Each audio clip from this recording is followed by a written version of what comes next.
The Case of the Cottingley Fairies and the Curious Incident of the Dog in the Nighttime by Juliana Rodriguez.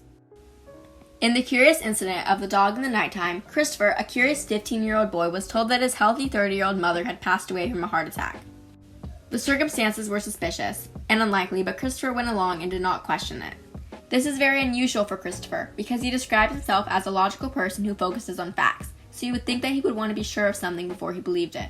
Later on in the story, we discover that Christopher's mother was actually alive and her death was just an elaborate cover-up by Christopher's father made in order to not tell him about her affair and her leaving them. In the curious incident of the dog in the nighttime, Christopher makes a reference to an infamous hoax carried out by a pair of cousins in 1917.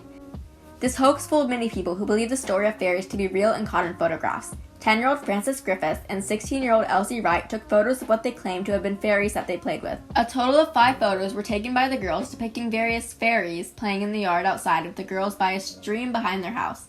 These photos were in black and white and were shot on a quarter-plate camera in the summer of 1917. This was intended to fool Elsie's father. However, they were unsuccessful at this since he knew what they had set out to do. On the contrary, Elsie's mom believed the photos they presented to her. The mother encouraged these photos because she was highly superstitious, and she even advocated them to the point where she would bring these photos to colleges and discuss them and their validity.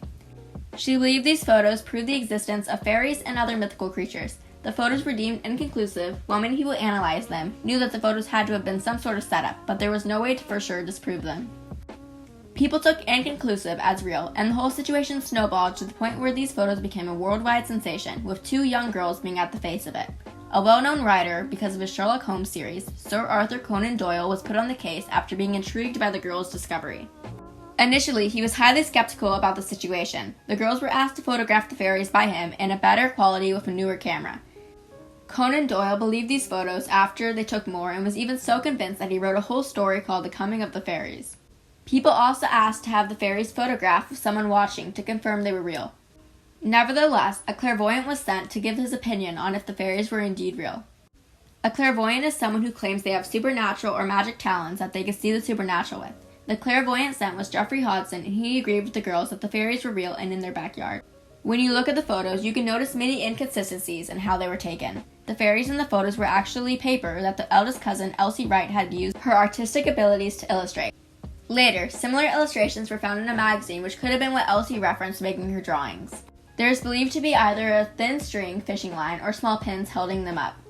The alleged fairies in the photos were also overexposed and stood out from the photo. These photos were still debated on until 1983 when the 2 cousins were in their 80s. Frances Griffith states, "People often say to me, 'Don't you feel ashamed that you made these poor people look like fools?' They believed in you, but I do not, because they wanted to believe." While the photos may be fake, Frances and Elsie still uphold their belief in fairies, Elsie going even as far to claim that one of the photos taken were not faked. Both still push that they had actually played with fairies by that stream in their youth.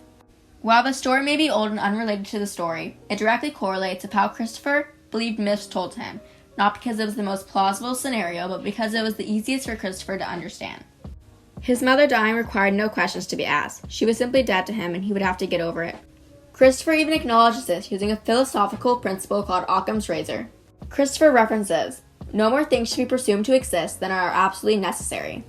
Christopher demonstrates Occam's razor when he constantly goes for the most simple and logical answer to questions. While his mother being alive and in London with a man who she had an affair with is absurd, it is the truth.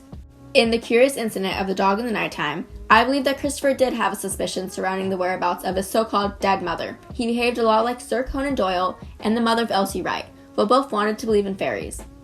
They were both highly superstitious, while Christopher, on the contrary, was highly logical. The case of the Cottingley Fairies follows a story of deception, similar to the curious incident, how one lie can spiral into a huge betrayal. While both were white lies and weren't meant to hurt anyone, both people who told the lie felt compelled to keep it and not reveal the truth in fear of outrage. And I said she was in the hospital. And I know it wasn't true, but once I said that, I couldn't change it.